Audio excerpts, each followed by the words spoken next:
are recording. Go for it, Athena. Start us off. Let's do it. Hi, guys. Welcome to the Tuesday, 12 p.m. investor meeting. Oh, good. There's 10 in the background. So welcome, guys. Let's start by checking in. For anybody that is new or doesn't remember check-in, this is a time where we say, what are you up to? So say your name, what you're currently up to, and what do you need to move your business forward in the next 30 days? So to start off, I'm going to let a newer veteran, Mark Harris, start us off. Mark, why don't you check in? What are you up to? Good afternoon, guys. This is Mark Harris from Charlotte.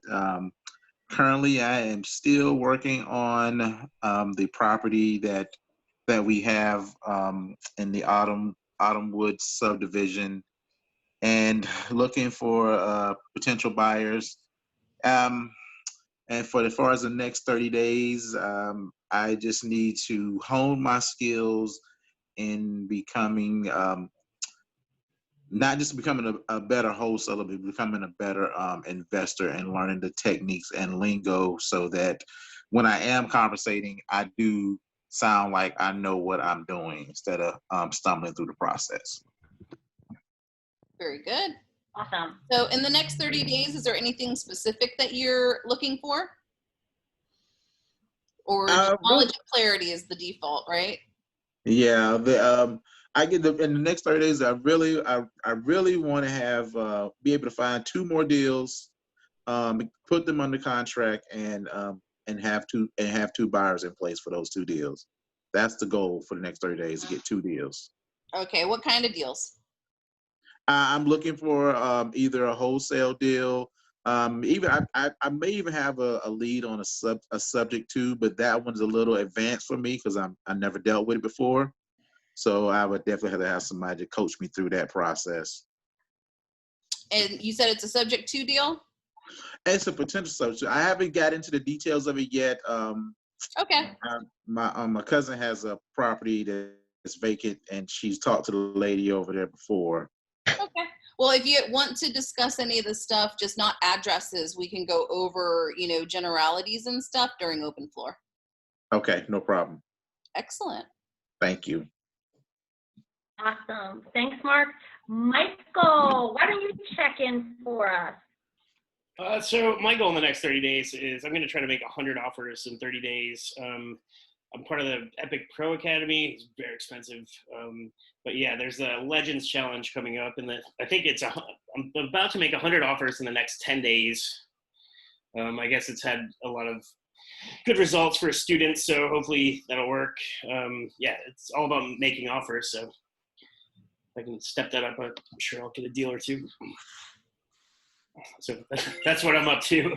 Just making more offers. So although you're making 100 offers, because we could easily do that today, right? You just cut and paste a bunch of stuff, and I tell people you can do that pretty much while you're watching TV. That way your non-income producing activities actually turn into producing activities. So just know that whenever I do it, I don't look at price or anything like that. Normally, whenever I do it, I'm pretty much just looking stuff, at stuff within a certain price point. Right. And, kind of just doing a blanket cut and paste out for that, just so you can kind of, get her done. But specifically with the 100 offers, do you know what kind of offers those are going to be? Well, I mean, it's a letter of intent, 3-option letter of intent. So there's always 3 options in the offer. The first one is cash, and the other 2 are seller financing offers. So I let them choose. You're going to notice my chapter 2 of that book kind of tells you how to do that too. So very similar. Really? And I've got one in there for you too. Cool. Very nice. Excellent.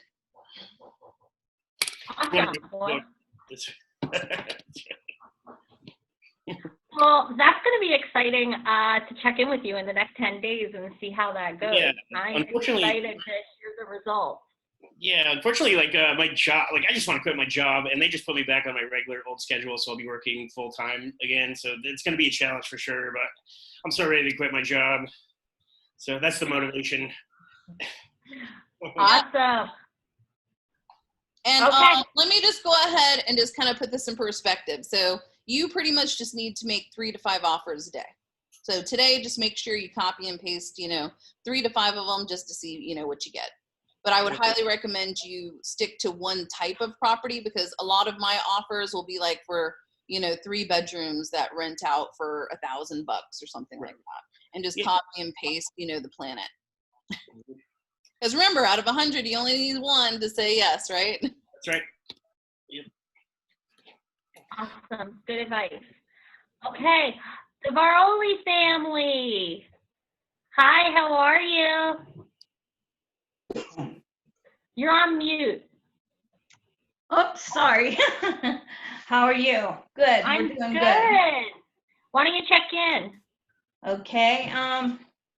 Well, we finally got our 2-year loan. Wasn't expected to be 2 years, but we finally got that paid yesterday. Yay! So yeah. And we're looking to purchase, a couple more rentals. Maybe a couple probably flips, more rentals than flips right now, but that's what we're looking to do Excellent. this month. So more deals this week or this month. Got it. More deals this month for sure. And also Chris is coming on with us, and we're gonna try to teach him a little bit, as far as wholesaling. I mean, we never really got into wholesaling as much. We did more like the traditional way, unfortunately. Well, it's a good thing. It turned out good because we have some rentals, but as far as getting homes, like wholesalers do, very cheap. We went off the realtor, MLS and stuff like that. And I know you said you could get some good deals there, but they're far and few between compared to, houses that might need a lot of work and from desperate sellers, Well, the thing is, a lot of the properties, no matter whether they're on MLS or anywhere else, you don't really look at the price. You just make the offers of what you want, because a lot of the deals are created. At least all of mine are. Yeah. But I got people that, because there's one project where they're asking for 100,000 and we're getting that property in the 60s. Nice. Yep. Nice. So waiting for that one to close. All right. Do you still make like lowball offers, or do you try to give them what they want with creative financing? All of the above. So I give multiple ways to say yes. Okay. So the book that Michael held up, is that a different book than the one we got Nope, originally? same one. He just got that one off of Amazon since we're not having subgroup meetings. Oh, okay. Okay. Sounds good.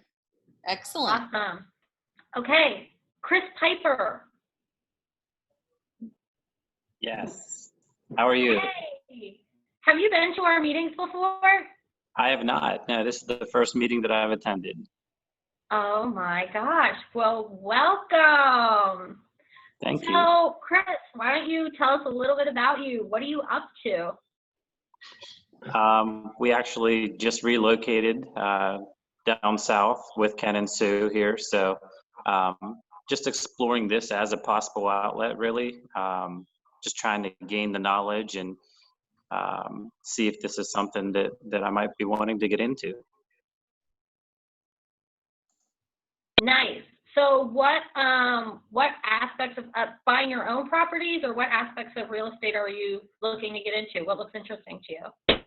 Right now I'm looking to gain knowledge on all the different outlets, but from talking to Sue and Ken, it seems like wholesaling may be a good place for me to kind of start. But again, I'm kind of interested in gaining a little bit of knowledge on all of the outlets, and then, seeing which one might be a good fit, and then to start, and then, getting into multiple channels to kind of diversify a little bit. Excellent. Well, as I always tell people, while you're wholesaling and stuff, sign up for that online, real estate license class while you can, since you don't have to go anywhere. That is awesome. And it's for a short period of time, I think. So definitely take advantage of the current circumstances, right? Sure. All right. Who's next? Nice. Glad you're here. Thank Jamie. Hi, Jamie. How are you doing?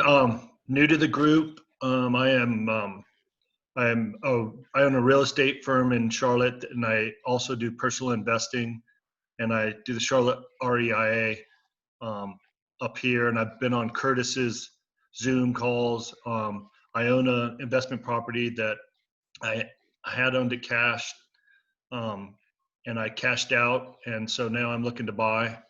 I'm looking for properties that need some rehab and that I'd like to hold once I upfit it. And I'm curious about Fort Mill, Rock Hill, because I'm only looking in North Carolina right now, just because of tax advantages, but there's not very much inventory. Gaston County is the only active area, or you're really far from Charlotte.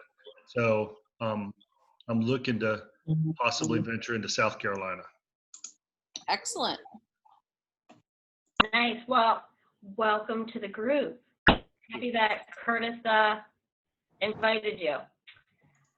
Okay, next.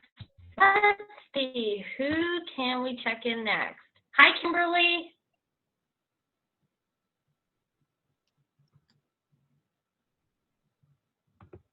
Kimberly? Well, who else wants to be next? Oh my gosh, Jasmina just got here. Hey, we missed you. You're on mute. We'll let her drive a little bit. Sorry. Jasmine, Hello. when you're off mute, we'll check you in. Hi, Phil. How you doing? I'm well. How are you? Oh, good. Good to see you. Kimberly, I can't see your last name. Have you been to this meeting before? No, this is actually my first time. My last name is Verrett. Nice to meet you. Thank you. Yeah, nice to happy meet you you're as here. well. Why don't you tell us a little about yourself? What are you up to? So I am brand new to all of this. So I'm kind of like in the research phase right now. Me and my husband are looking to get into investing. We started off looking at like foreclosed tax properties. So we're just very, very new, trying to soak up all the knowledge that I can at the moment. That's awesome. Well, you came to the right place. There's a lot of people with a lot of good knowledge here. I see that. That's exciting. Where did you hear about our group? Actually, we just started doing research this week about real estate investing, and we were wondering, like, is Meetup still an active thing? Because we both used to be really active on Meetup for other stuff, and I just happened to see that they had real estate interest groups on Meetup, and I was like, "Whoo, let me join one." We're on Meetup. That is where we're at. We don't do a lot of advertising, but yeah, this is where you can find us, and we kind of just have the reoccurring schedule there sitting on Meetup for those who happen to be lucky enough to find us. All right. Awesome. Well, I'm glad I was lucky enough to find you guys. Great. That's awesome. All right. Who's next? Wendell, you want to check in?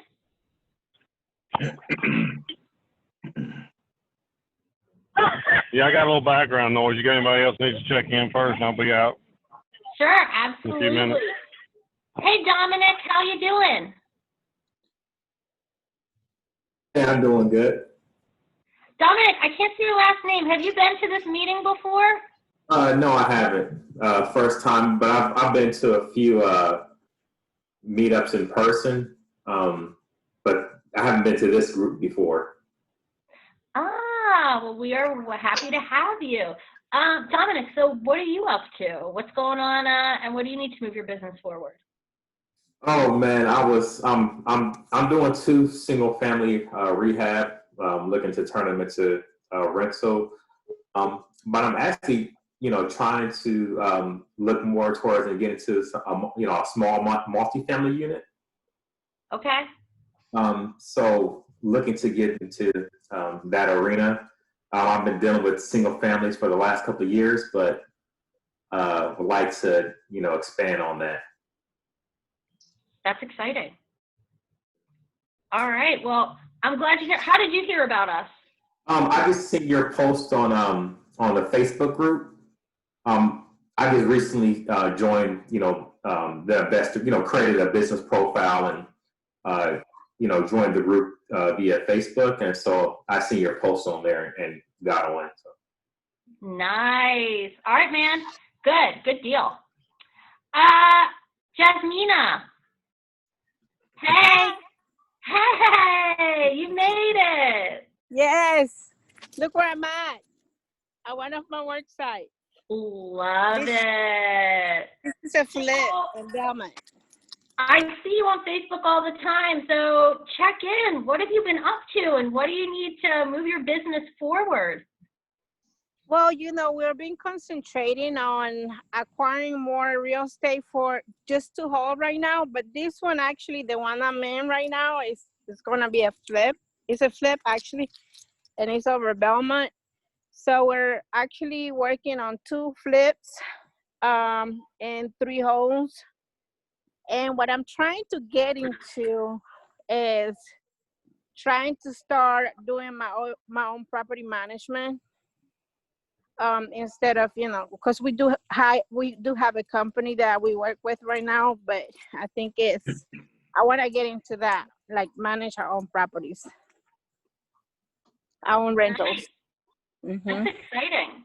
Yeah. You're doing it big, girl. I'm trying to be like you guys. I'm trying to be like you guys one day. Hey, you're well on your way and you're replicating, so that's awesome. Yeah, that is awesome. I just got to stay connected with you guys because you guys do big, and I want to learn more from you. So. I love it so much. Okay, let's see. Hi, Phil. Hello, everybody. Good to see you. How's it going? Going very slow. I'm a recluse due to COVID, but Phil, can you hold your microphone up a little closer? Sorry. Philip Johnson, is this any better? Yes, much better. All right, well, I'll keep it right here on touching my lips. Philip Johnson, I'm a small landlord in the metro area who doesn't seem to be able to multitask too well, so I'm not doing anything but waiting on COVID to end hardly. My project in Atlanta seems to be on hold for a minute due to financing. I don't want to accept a 15-year, $1,500 a month note. I want a 30-year, $900 a month note, and that seems to be didn't go through the first time. So back to working on it. So in the next 30 days, I'd like a vaccine to be offered and tested on a few million people, and after they've done that, I guess I get one and then get back to it. So Philip Johnson, name of my company is Johnson Properties USA, and nice to see everybody. Perfect, Phil. And let's see, Curtis. How you doing? Fantastic. Let me find the unmute here. So, yeah, I'm at a job site. We have a tenant moving in on Friday, and I'm here to make sure things are getting done. That's part of what this is about. So Curtis Waters, run a real estate business here in North Carolina. I'm also a broker in charge with Real Estate Realty. In the next 30 days, got this property to get ready for tenant move-in. Got a few other properties we're dealing with some tenant issues around HVAC. Always fun, but we've got a number of cost-effective ways to get it done.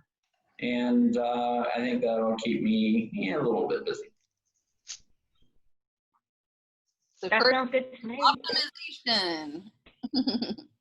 All right, so I think that's everybody. Jamie, hi, it's actually nice to see you in person now. All right, I'm out of the noise now. If you want me to check in this window. Hey, Wendell. I was just about to say you. What's going on?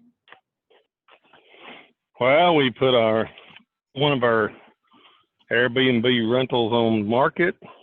Had 8 showings over the weekend, 1 contract. Nice. Full price offer with well, they first asked for $4,000 of concessions, and we came back and counted them at 2, and I think they accepted that. So Nice. we bought the property for $155,000 several years ago. We rented it and we've lease optioned it, and then we put it on Airbnb for a little while, and now we sold it at $249. Sold it at $249. Is it currently a lease option, or do you own it? No, we were selling it on a lease option. This was the home that I told the story about, the elderly couple that we got it from, and the owner financed it. And it's just one of those properties that's got some things that need to be done to it that we don't really want to deal with, so we decided it was time to sell. So. Okay. So are you going to on the money, or are you selling it on option? Do what now? Are you going to 1031 not on option? No, it's cash deals on the conventional finance. Okay, so are you going to 1031 the money, or are you just going to take the hit with taxes? I've probably got enough write-offs. I don't think I'll have to worry about it. Cool. Good to know. Yeah, I got enough. Well, that's a good question, because I'm meeting my accountant Monday, and I'll find that out, because that'll be a good question, what I want to do with that, because I need to figure that out. Yep. Glad you reminded me of that. Yep, I'm just putting it out there just so that it's something to consider. Always is. Yeah, because that'll be a pretty good hit. We've had a lot of write-offs and stuff over the years, and some of our fast depreciation on some of our commercial properties, and it all flow back into us. So it's I think we're gonna probably be okay. Excellent. We will see. We shall see. Nice. And working on our refinance stuff with my banker. I'm about to get all that wrapped up yesterday, so that'll be about perfect. And $3 million in refinancing at 3.25% interest. That'll be a good thing. Yes, it will. Very good. That makes a huge difference in your cost of funds. It does, for sure. When you're going from 10% money down to 3.25%, that's a big difference. It totally is. And guys, since there's brand new people that are on this call today, just so you know, we have a specific format that we use. So we do check-in, wins, needs and wants, property pitches, and open floor. We're already at 23 after the hour, so I'm going to speed this up because I want to make sure you guys get value of making sure your answers are, your questions to your answers and everything. So we're going to mix open floor up with the rest of everything, okay? So I'm skipping from check-in to get directly to open floor, just because I know there's a lot of new people, and I want to make sure you guys don't feel like, this is, dragging on per se with check-ins and everything. We do value your time, and we want to make sure that when you come to these meetings, you bring your questions, your concerns, any hiccups that you have. And then we have a thing called reverse property pitches too. So if you're looking for something specific, just make sure that you're specific about it, right? And at 7 o'clock today, obviously we have another meeting, so we can always follow up on things, that were left with loose ends at today's meeting. But obviously you guys are setting aside an hour to take your business forward. Real estate investing is something that you have to learn if you're going to get out of the rat race. There's no way you're going to save your way into, financial freedom, unless you're going to be on that 60-year plan, right? So let's get to it, and let's go ahead and jump into open floor. So at this point, open floor, does anyone have a specific topic question that you guys want to go over? Or do you want us to just pick a topic that you guys, might want to talk about? I have something on open floor. Okay, so Phil has something, Jasmina has something. So Philip, what is your topic about? The 1031 exchange, the question just got raised in my mind by one of those situations. So my question was, can you just sell a property first without having set up a 1031 exchange? Then look for, if I understand how the process works, there's an operator or an agent or whatever you call the intermediary. Okay. All right, so got it. So we got 1031 exchange topic. Okay, Jasmina, what is yours? Got to unmute. Hold on, let me unmute you for a second. You can unmute yourself too, but okay. Got it. You're muted. Just yeah, I wanted to know more about the processes that you ladies are using for your company, regarding property management. Okay. So we'll go over Yeah. some topics about PM Core is what we talk about it. So we'll release some nuggets of information on that. Okay. Okay. Anyone else have a topic?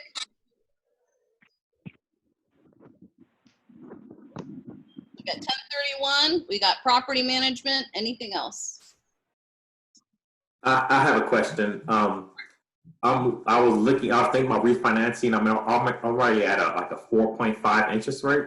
Yep. But I was offered a 3.25, and I just want to know if it's worth it. So normally when you do refinances, as long as you're making like a 2% difference, so I'm not sure what you're currently at, but let's say that you're, at 7 and you go down to 5, normally a 2% differential makes it worth it per se, right? And then it also has a difference of whether or not you're at 15% or, or sorry, not 15%, but a 15-year mortgage or a 30-year mortgage. So let's go ahead and we'll talk a little bit about financing as well. Any other topics you guys want to go over an open floor? I want to make sure that you guys are getting the value you guys came here for, right? So toss your question in the ring. This is your meeting. Okay. Tax foreclosures? Tax foreclosures. Okay, perfect. All right, so tax foreclosure, property management, 1031, and some financial lending terms, right? So that's 4. That's great. We'll go ahead and we'll run with that. Just know, guys, this is your meeting, so always bring your questions or topics that you want to go over. This is free group mentoring for everybody, and we can coach you on things that, we would do. You've got kind of a mastermind here, and it's free. So utilize it and use the time wisely, right? Because we make ourselves available to you guys 3 times a week at a minimum, of course, at this specific time.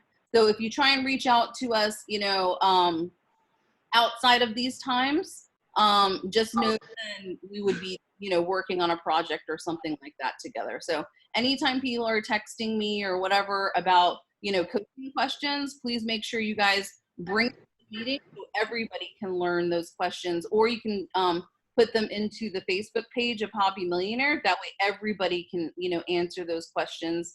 And, we also kind of monitor that so we can get those questions answered for you guys as well. Okay. All right. So let's go ahead and start with, let's see, which one's going to be a quick one. Let's go ahead and we'll talk about property management a little bit in regards to property management systems. So, Jasmina? Yes. All right. So which part are you having a challenge with? Well, I'm not per se having a challenge, because right now we have a company and it's not working out for us. Eventually, I'm going to manage that part. What part is not working out for you? So that would be a glitch right there. Okay. Their processes, I'm not too happy or agreeing with their process, how they handle the maintenance side. it's a little bit too high for me. When when they do the maintenance part, because some of the prices I just think is just too much. And I think that I can handle that with the contractors, with the team that I have on my list, that I'd be able to handle that, the maintenance side of the property. Have you asked the property management company if you can handle all the maintenance on your property? I had, but he's not cooperating.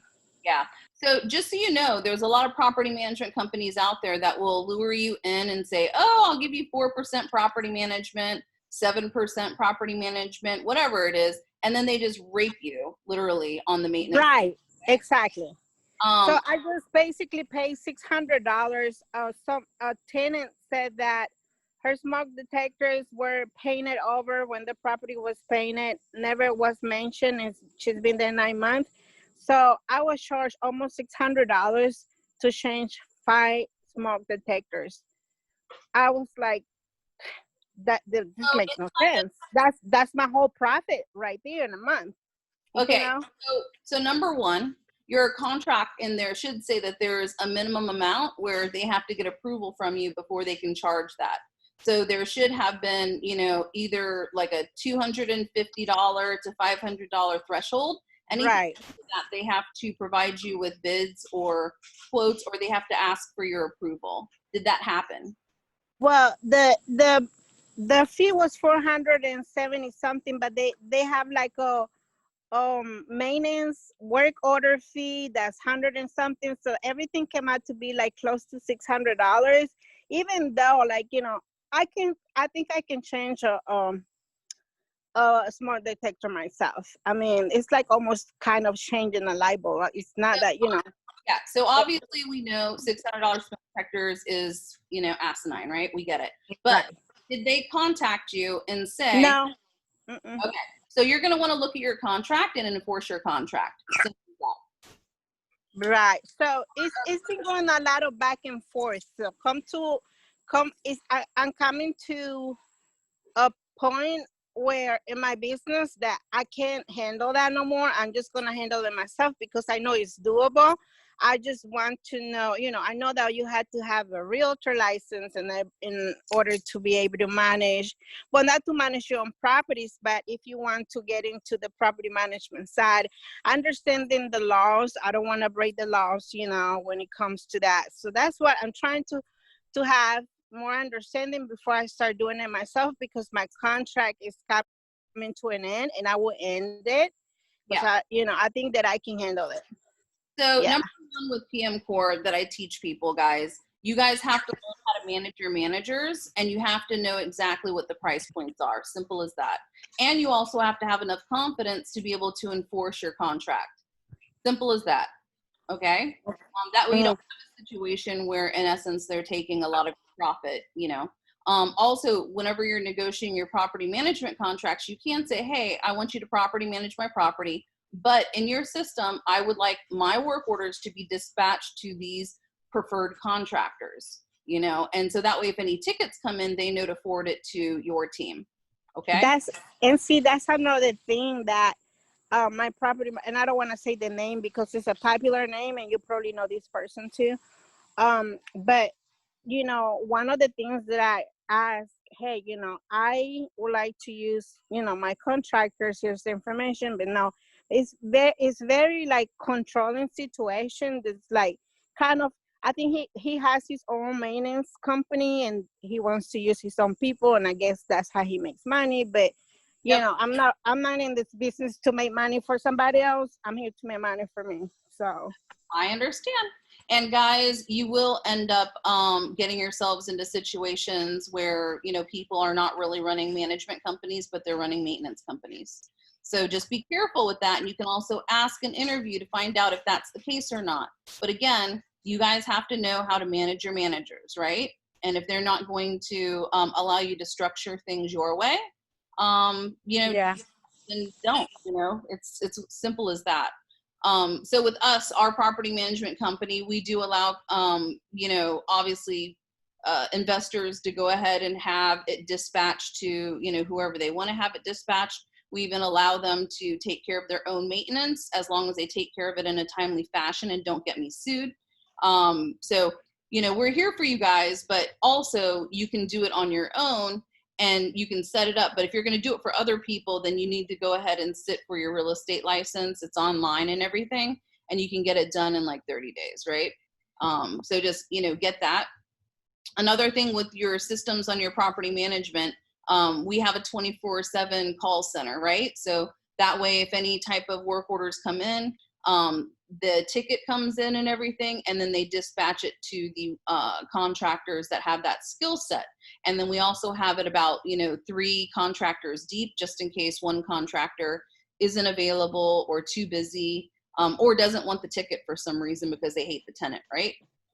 Or vice versa. The tenant doesn't like the contractor and says, never send this person here, you know, ever again. So you always have those types of things, you know, in play, and it boils down to obviously managing your managers again. Okay. Another factor with property management, if you guys don't have that many properties, you can also get a deposit only card. So I teach you guys to go ahead and get a deposit only card. At Bank of America, it's the best back end, you know, situation there. They used to use them like for people who work in the mall or at pizza joints, and they give them this deposit only card so that at the end of the night when the bank is closed, those individuals can do their nightly deposits, right? And so I'm like, let me just retrofit that situation. And I issued them out to all my tenants, right? So that way my tenants could go ahead and make their rent payments 24/7. And then you can just check online, you know, banking to see if they paid, because you can attach those deposit only, you know, debit cards kind of thing, but they're deposit only cards. And they say on their deposit only, so they can't take any money out. They can't see your bank account number or anything. They can only put money in there, right? And then make sure the code on that deposit only card is the address of the property, because I don't want to answer questions in the middle of the night going, I forgot my PIN code, Bonnie. And I'm like, did you forget your address? Because that's the number, okay? And if it's a 3-digit number, then add a 0 to the end, right? So if it's 313, 3130. Very simple.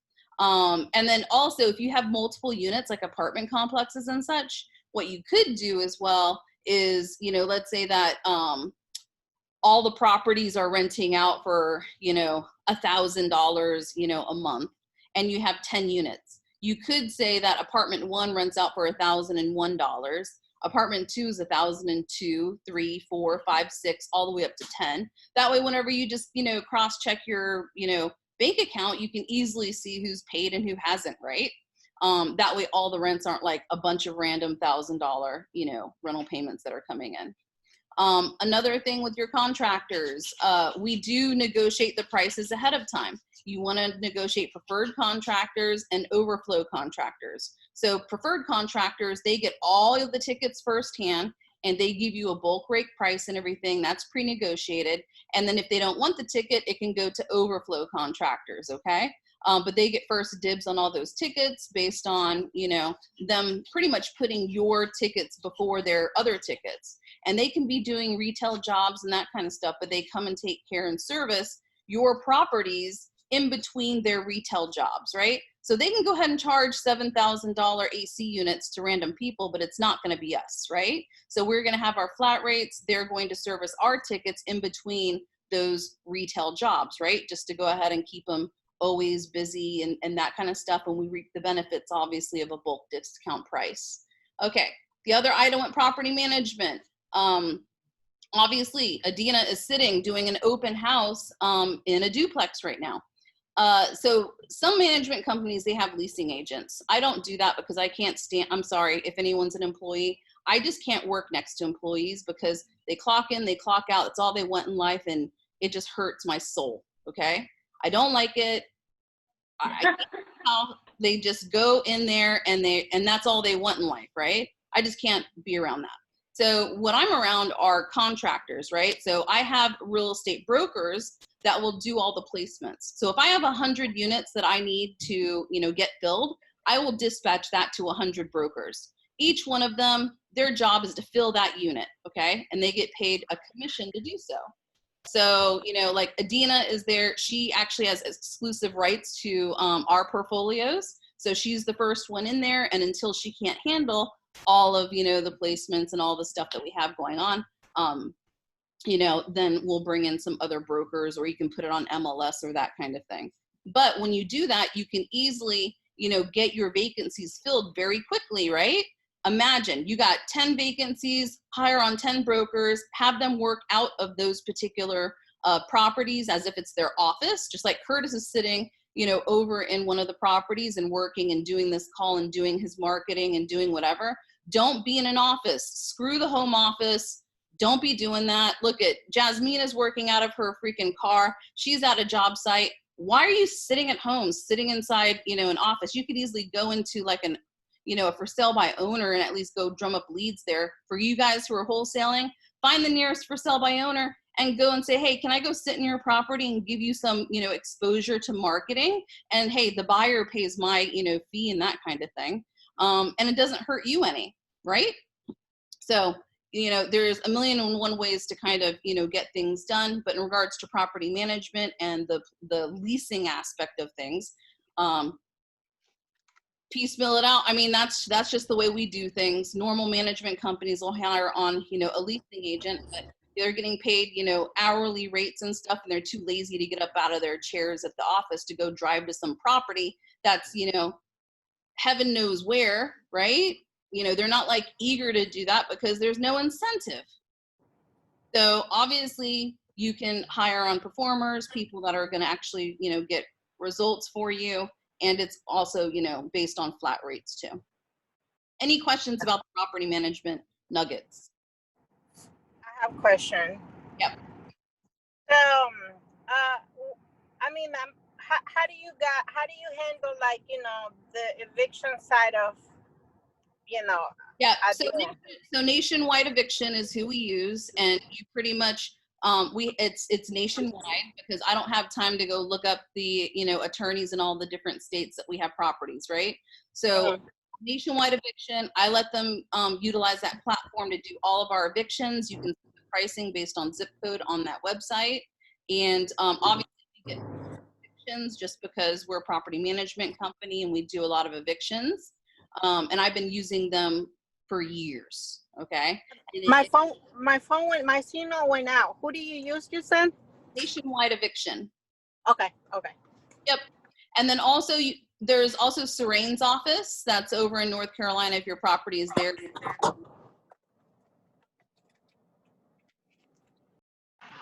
Bonnie, there is one other in the Charlotte area. He's on most of the Facebook groups. His name is George Gibbs, and his pricing looks very favorable. Yep. And guys, any type of issues or challenges with that, you can reach out to us and we're more than happy to help you out with some things too. We just want to make sure that Hobby Millionaire, it's a space that you guys can get things done efficiently, fast, and we keep as much of the money in the family that we can, right? Okay, great. All right, moving on. 1031 tax exchanges, really quick. You're going to have a custodian who's going to take possession of that money when you sell it, and then you're going to pretty much designate the properties that you could be purchasing, and then 6 months later you're actually going to purchase it. You put that money into that property, and in essence you are kicking the can down the road and you're deferring your taxes on that particular sale transaction. Very powerful tool. You have to go ahead and put into your contract whenever you're selling that property that it's going to be a 1031 tax exchange sale. And then you're going to make sure that the custodian knows about it because, the closing attorney needs to kind of coordinate with them. And you make sure you do it through the 1031 tax exchange custodian. Do we have 1031 tax exchange custodians that we can refer out to you?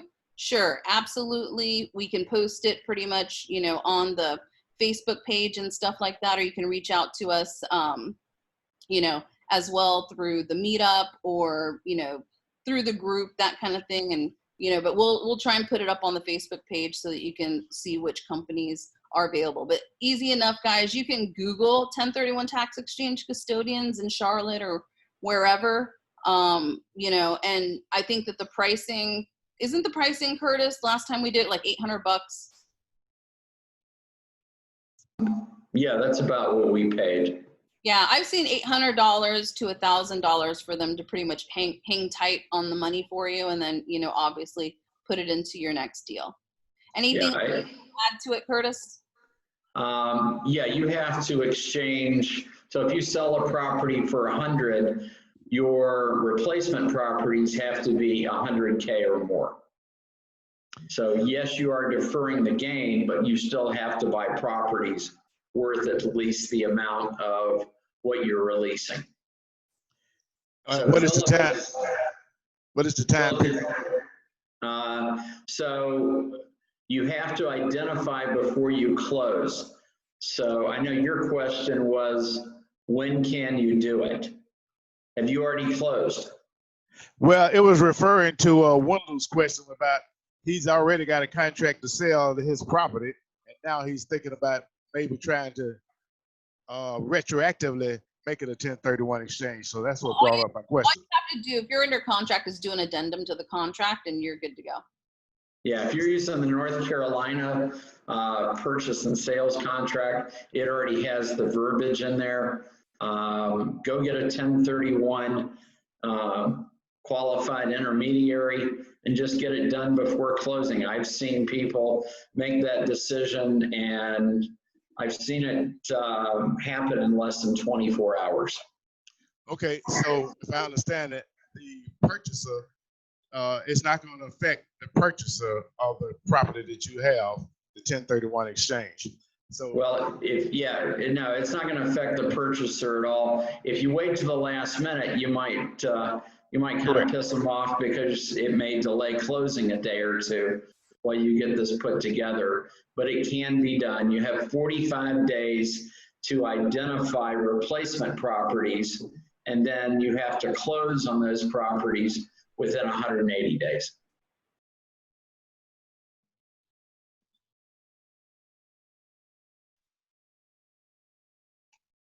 And Curtis, does this have to be rental property?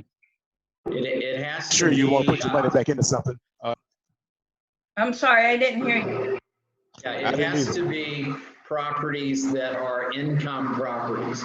So you can't 1031 a flip. I have seen people do that. We tell them to go rent it for a while so that now they can declare that on their taxes as an income property. It doesn't have to be a residential. You could 1031 commercial rentals. Curtis, do you ever experience where it's very challenging finding a desirable property in that time frame? Yeah. Deals are a dime a dozen in our world. I mean, we haven't had if you want to keep your money at work. So my last question then is an operator, a 1031 custodian, is that a good place to look for a good real estate deal? They normally don't deal with deals. They're only dealing with transfer of the money and making sure that you do things that are going to keep you out of trouble with the IRS. A lot of paperwork, a lot of mumbo jumbo you're signing, but their role is to make sure that the whole process follows the law. Thank you. All right, so we're going to go on to the next topic. Let's go ahead and talk terms about some lending. So right now, guys, money is cheap. Obviously, we're looking for longer amortizations, which is 30 years. And great time to go ahead and refinance or do a new acquisition to where you can take advantage of these lovely interest rates, guys. And then remember, the money that you pull out of your properties is tax-free because it's a cash-out refinance, right? So that's a lot of, shelter for you, which is why it's called tax shelter, right? So you can literally put in, let's say, $50,000 to buy the property, $20,000 to fix it, and you can get an 80% loan to value loan. Let's say it's worth 100 grand. Your loan now is 80, but you only put in 70, right? Because 50 plus 20 is 70. So then you have a cash out refinance of 10 grand and you do it all over again. So you can receive that money, $10,000, the cash from that deal, and you don't have to flip it, right? You get the money and you get the cash. Therefore, you don't have to be selling your deals all the time. So simple as that in regards to how the lending aspect works. Now, right now, the deals, you know, like I said, if you are currently, let's say at 5%, you can get something at 3%. Yep, it's worth it. If you have it paid, you know, free and clear and everything, and you want to do a refinance at 3% on a 30-year, yep, it's worth it. SBA loans right now, we just got approved for one as well. And it's at the low interest rate of 3%. Did we take it? Yep, it's worth it because we're going to take it and obviously put the money to work. So in regards to the lending aspect, keep it very simple, guys. You're going to always purchase things that are pretty much like, you know, a 10 cap or above, or where you're making a 10% cash on cash return, always, because remember, you don't need to be making anything lower than 10%. Deals are a dime a dozen. Curtis and I and the team, we make, you know, 50% to 100, you know, percent returns on our deals. So they're out there. It's not a unicorn situation. You guys just have to get the knowledge and replicate, right? And don't be afraid to get out there and, you know, do things that, you know, some people think, you know, that real estate investing is a certain thing. Like, you didn't anticipate that you're going to be working on your job site, getting, you know, sheetrock dust in your computer, or working out of your vehicle when you're at job sites or you're out and about. But remember, if you're sitting in an office, you're not making money really, you know, unless I guess you're doing notes and you're doing research and everything. But normally startups, you guys need to be out in the field. You need to breathe it, smell it, you know, and some of it smells wonderful, like pet urine, right? So just know that is, you know, the smell of money. And, you know, things, maggoty fridges and all that kind of jazz, you need to see it, experience it, and get that, what is it? Just get that under your belt, right? Because it's part of the business. It's going to happen. And I want you guys to just, you know, be in the know. If you're going to be lending out money and that's all you're doing, that's fine. You don't need to go on site per se, other than maybe to go check out a property or something. But, you know, even you can, I mean, Google and photographs and people doing FaceTime. You can do that stuff, you know, from the comfort of your home. Any specific questions about the lending aspect of things right now? Other than, obviously, you guys need to be looking at 30-year amortizations and getting loans that are in the 3%, you know, or below price point. Even 5%, guys, is still, you know, pretty good and everything. And then obviously, if you're doing private lending, Curtis and I, we pay up to, you know, 10 to 12%, just depends on what kind of project it is, obviously. So that, you know, 10 to 12% is still cheaper than 50% if you partnered in, right? So some people are like, you know, why would I pay, you know, 15% on a private loan? Because it's cheaper than 50% of injecting a partner if it's a deal you can do by yourself, right? If you're too scared, though, to do it by yourself, then by all means, take a partner, you know, share in the funds and everything until you can kind of get that experience and get things going where you can have that confidence factor. But obviously, 15%, 10%, pretty standard on the private sector. But if you're going to go ahead and do, you know, normal bank financing, 5% and below, definitely 3% on a 30-year is like wonderful, totally wonderful. And then, of course, the cheapest money on the street, if you guys are selling retail properties, NACA, that is the cheapest you are going to find money. No, you know, closing costs, no down payment. But obviously your buyer needs to have their ducks in a row, right? Okay. Any questions about the lending? So once again, you said don't refinance unless you're dropping two base points, basically. That's normally how the numbers look when you kind of work them out, but you can work out your numbers just to see if your savings is actually going to be worth it over time. Yeah, because I think the deal I was looking at was going to take like 3.5 years to recoup. I was saving like $77 a month, but it's going to, like I said, 3.5 years to make that back. But are they going to either A, give you more money so you can go and invest and buy another property? No, this is just simply lowering rates, not cash out. Okay. And then is it a different amortization, like 15-year down to a 30-year? Both, 30-year, just a 30-year, just going to a lower rate, and that's it. Okay. So you're currently on 30 years as well. Right, correct. Okay. And then do you plan on keeping it for more than 3 years? Yes. Okay, so just, I would say run the numbers and look at the cost benefit to see if it's going to be worth it to you, because I mean, look at what your savings would be over the course of 10 years, right? But if it's going to pay off the savings in 3 years, then, you know, it might be worth it to you. Yeah, because it was a 4.5, which is low already, to a 3.25. So Yeah. And it's normal bank financing, right? yes, correct. Okay. So I've been telling everyone this. So there's going to be some debt forgivenesses that are going to be taking place. Just make sure the new paperwork does not have anything on there that says that you are disqualified from any type of debt forgiveness if that were to take place. So just kind of look at that stuff, because anything that was pretty much done with the current central banks and whatnot is going to be scrutinized and kind of looked at. And we have had hobby millionaires, obviously, that have reaped some benefits of some forgiveness on the loan aspects. But there are people that have mortgages that are disappearing, utility bills that are disappearing, student loans that are disappearing, auto loans that are disappearing. So just make sure you look at your paperwork to make sure there's not any type of fine print in there about that, okay? All right.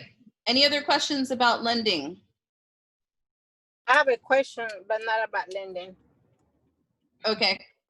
What topic is it? Because we got 4 minutes and I just want to make sure I get to the other part. Just property management, one more question. Yeah. You said, I don't know if I missed the part, you said you guys also manage properties for other investors, or you just do yours? We do it for other investors as well. Okay. All right. One more thing. I'm sorry. Can I ask what is your fee? 10%. Okay. Yep. 10%, and you guys can do your own maintenance. You can do whatever you want. Like, we're flexible. But yeah, we don't really make money off of it per se. It just helps to cut into some of the overhead. And I will tell you this, we do use, obviously, our property management company as a training site for investor support. So any newbie investors that are doing investor support, they have access to learn and look over our shoulders and that kind of thing. So, you know, full disclosure, just so you know, if you sign on with us, you know, you're in essence agreeing that it's okay for other investor supporters to learn off of the portfolio. Okay. Thank you. You're welcome. Okay. So what was the fourth topic we needed to go over? The fourth topic. Y'all remember?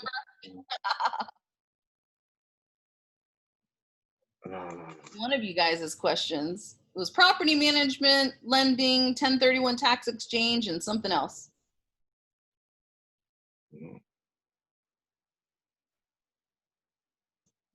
Nobody remembers their question? Tax foreclosure things. That's right. Okay, so tax foreclosure. That's it. Good. Okay. So tax foreclosures, just know that these rules to all of these change, you know, from city to city, in essence, like county to county and that kind of thing.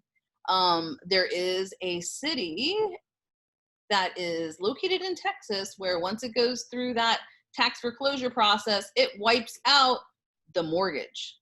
Okay. So obviously that thing has a bunch of old schooler, you know, guys. I went to that tax foreclosure once, and heck, if I was a homeless person, I'd probably stay there and just, you know, rob everyone coming in with suitcases of money. Like, I've never seen anything like, really. They're walking in and people have some cash right then and there, you know, to be able to do these deals, you know, with the trustees and stuff like that. Well, I would think they would change that policy by now. I haven't been there in years, but who knows? But I know when people are showing up to these, you know, auctions or, you know, tax thingies, that a lot of them have, you know, cash on hand and stuff for some reason. Has anyone been to the tax auctions recently? I went to the York County tax auction a few years ago. South Carolina, they all hold their tax auctions in either October, November. When you go there, you bid on them and you get a tax deed and it's yours. North Carolina, much different. North Carolina, the entire state, runs in a upset bid process. So you go to the foreclosure, you put your bid in, you think it's yours. 10 days later, Bonnie comes in, anybody comes in, and they can put in another bid higher. And this can go on for months until somebody gives up. You're much better off getting these properties in a pre-foreclosure environment, because now you can go in and get the properties and you don't face all this competition. What's that? I want to add, so in North Carolina too, Hobby Millionaires used to go down to the tax auction, together, and I would show them, you're going to be there, but, go ahead and let people do their bids and everything. But there's like a 3-ring binder that has all of like the accepted initial, obviously, winners. And so you just go, you let them kind of put down the initial money, and then you just go straight over to the 3-ring binder and go upset their bid. So you got 10 days to do that. So there's really no rush, but you can go there, listen to what's going on. What it, obviously, was accepted at, and then you could go there, do your research, and then go ahead and submit your upset bid, 1 hour on, the 10th day or whatever, happens there. And just know it goes back and forth and it resets and that kind of thing. But in South Carolina, I know certain places when you do that tax stuff, they actually have a redemption period for a year. So just note, like, let's say you put money in, to one of these, and then you really can't do renovation. You can't do much of anything to it for 1 year because that owner could come back and make that payment and redeem it. So you just have to be careful, obviously, about, that aspect of those. Yeah. Also in Florida, I do know they have it online. So there is a website too, where you can do all this stuff online, and they have it too, where, let's say they start off at 18%. And then I could bid 15%. And then Sue could come in and bid, 10%. And so pretty much the winner is the person who offered the lowest percentage rate, for that particular person's, tax lien or, whatever. Well, if it's tax liens versus tax deeds, because just know tax liens are pretty much in the beginning of the process, whereas the tax deed is pretty much they haven't paid it, and now it's been submitted to actually be auctioned off, and you're going to get the actual deed to the house. So just know there's a difference between the two, and you need to learn about those two differences too. Yeah. You want to make money in that market, you want to go to Texas or Georgia. There are companies, multi-million-dollar companies, that go buy tax liens in Georgia, and you come out and you say, oh, I didn't pay. The county tax office refers you to these companies, and they rarely ever answer the phone. And when they do, they want 20 or 30% markup from what they paid because there's no regulation there. They would just as soon not let you redeem and take the property. Yep. Okay. Well, guys, I want to respect your time. It is 3 minutes after the hour. Hopefully you guys got some value, some information, got filled with some knowledge, and didn't feel like this was a waste of time, because guys, we're all real investors doing this in, your backyard, or if you guys are in different states that are on this call, just know that, everything in the system with Hobby Millionaire, the $200 benchmark and a 10 cap works in all states. Okay. So just make sure you guys are working at the benchmarks. You guys are investing, and obviously there's more than one ways, to make $1 million. For the new people who have no idea who I am, my name is Bonnie Laszlo, also known as the Real Estate Hobby Millionaire. Became financially free at 23, first million at 26, and pretty much have been doing a bunch of real estate deals and whatnot. Curtis and I just finished 120 units. We sold the 20 unit as a fix and flip apartment complex. Now we're going to be rolling into probably a larger apartment complex, which is also going to be a training site for Hobby Millionaires. And the 100 house package now was piecemealed off to Hobby Millionaires, some other clients, and obviously we kept a bunch of them too. And just buying in bulk obviously is a great way to save a lot of money. So we bought 100 houses, And just so you know the price points of what we bought those at, we got them for $19,000 to $29,000 per house. And that was anywhere from a 1-bedroom house up to a 4-bedroom house, occupied and unoccupied, okay? So, yeah, that's a Loch Ness Monster, the unicorn, you know, that people think don't ever exist. Curtis and I did that. It is documented on public record. So go, you know, don't believe a word we say, go check us out. You know, you can also see the sales and stuff on MLS, just for credibility purposes. Obviously we have real estate licenses as well, which is credible because they had to do background checks on us, right, in order to issue that license. So with that said, join us tonight, 7 o'clock. And I do want to share some wins. Now that we're done with the 100 house package, we'll be, you know, going into either 100 unit to 400 unit apartment complex. So if anyone's wanting to chit chat with us and, you know, come along for the ride on that, let me know. But again, that project not only will have the income, you know, from the normal real estate side, but it will also be a training facility for brokers and also hobby millionaires and other, you know, newbie investors that want to come and learn how to do it on site, right? Adina, any other announcements that you want to make for people? Yes, I do have an announcement. My announcement is that we want to stay connected to you. We want to always be able to reach you and you reach us.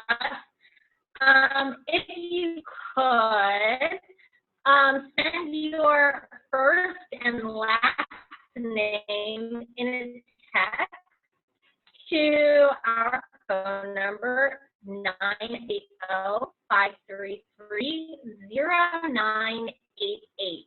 First and last name 980-533-0988. Yeah, because we want to stay connected to you. September 10th is our big time investor meeting. That means we're going to have classes that weekend. So start to think what kind of classes you want. If you don't know the classes, Facebook me, Facebook us, ask. We'll post and tell you all about it. That's all I got. See you tonight at 7. Yep. And also, I'm going to repeat that. What was that question? I was just asking if she could repeat the number one more time. Yes, it's 980-533-0988. Please send us actually your name and your email address, what your, you know, contact information is if you want to stay connected with us. And again, it's 980-533-0988. And yeah, you know where to find us, guys. We've been doing this for how many years, Curtis? Oh, you're muted. We've been doing this for over about 6.5 years. Yep. And just so you guys know, Ken and Sue, who are on the call too, they are Generation 1 hobby millionaires. And Ken and Sue, just why don't you share really quick to end us off with a nice inspirational, you know, scenario. Tell everyone just when you first came to the group and kind of where you guys are at now. Let me unmute you guys. Hold on. There you go. You're unmuted. I remember the first meeting we came to, we were welcomed. And when we went to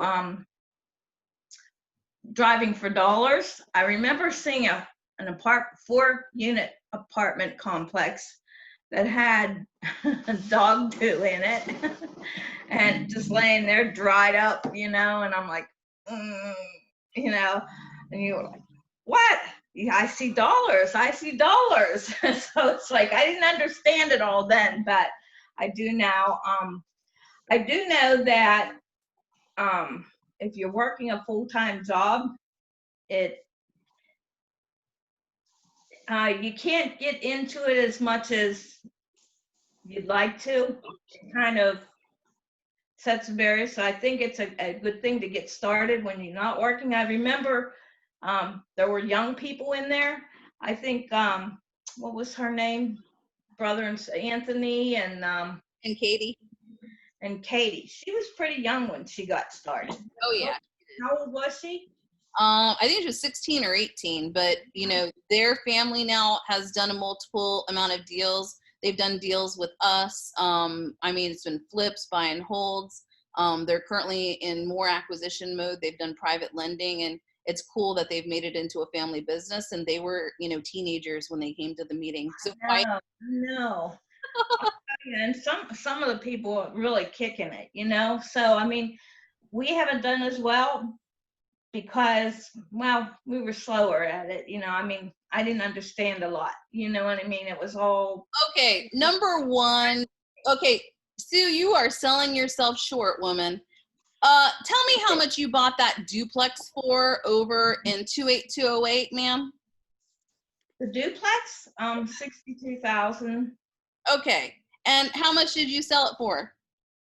140 something. Okay. 148 or something like that. Okay. So, and how many deals, including lending deals and real estate deals, have you guys transacted? We've done about, well, yeah, we've done about. Can't count them. Yeah, we can't count them. Probably about 8 flips, 9 flips. So just so you guys know, when they say they haven't done very well, I can attest to you that that is not the case. You guys are in the top 99%. You're in the 1% of the group that actually do stuff. Okay, there's a lot of people. Remember, in a group of, you know, 100 people, normally there's only, you know, 1 to, you know, 10% in that particular group that actually do something. Hobby Millionaire, luckily, you know, has a higher conversion rate because we're so connected and we have loyalty to each other and we share this information for free. And, you know, we're all in the same boat together, right? So, you know, I remember back whenever you guys first started, you guys are leaps and bounds, a lot more confident in what you're doing. And, you know, one great thing about you guys is that you always come to the group and ask questions so other people, you know, can learn from the things and the processes that you guys are going through. So at this point in time, you know, you guys did lending, you know, off, you know, on a deal that you finally got back, you know, 2 years later and stuff. Would you say, for the most part, are you guys making money in real estate full time or not? Well, Ken has his regular job, but we're making a nice income off the rentals. Very good. Like I tell him, I'm the manager. I'm only the manager because most people don't know to look up in the county court records, you know, who owns it. And honestly, I mean, I'd like to get things in trusts, you know. So, but, you know, I tell them, hey, you know, if you're late on your payment and these people are tough, you know, and they're paying on time all the time. You know, I love our tenants. We have great tenants. So far, knock on wood, you know, all of them's paid. All of them have been really good. Awesome. So I don't mind managing them. When you guys first started, did you have any real estate? No. Nothing. You know, and I'd just like to add one thing is when we started with Hobby Millionaire, we were coached into Tanner and the duplex we sold. And they, you know, you just have to jump because they were terrifying experiences for us. I mean, I just, you know, you just got to do it to learn it. And, you know, I would have never thought I bought a house in those areas and it would turn and be, those 2 houses turned out to be my most profitable houses in my portfolio. They have been for a long time. They were both paid off, paid in full. And there were cash cows, and the duplex I sold was a cash cow. It was just could have been better. We you know, we could have charged higher rents, but you know. By the way, guys, we have a lot of money. It was like at a 32%. I know, who are bleeding hearts. So they allowed some original tenants obviously to be under market rate and stuff. But you know, that's good. You know, good. Yeah, I mean, everyone has a choice on how to run their portfolio, even when you're making a profit, guys. You know, so everyone's going to run their stuff, you know, any way they feel is going to be fair, and that makes you sleep well at night, right? Okay, well, at this point, guys, I respect your time. Get back to your day. Happy investing, and hopefully we'll see you on tonight's 7 o'clock meeting or tomorrow at 8. Just know that we meet here every single week. You know where to find us. Years and years and years. We're not going anywhere. So we'll see you guys later. Bon voyage. Yeah, hi, guys. Thank you. Have a great day. Bring your property pitches tonight. Good night. Good day.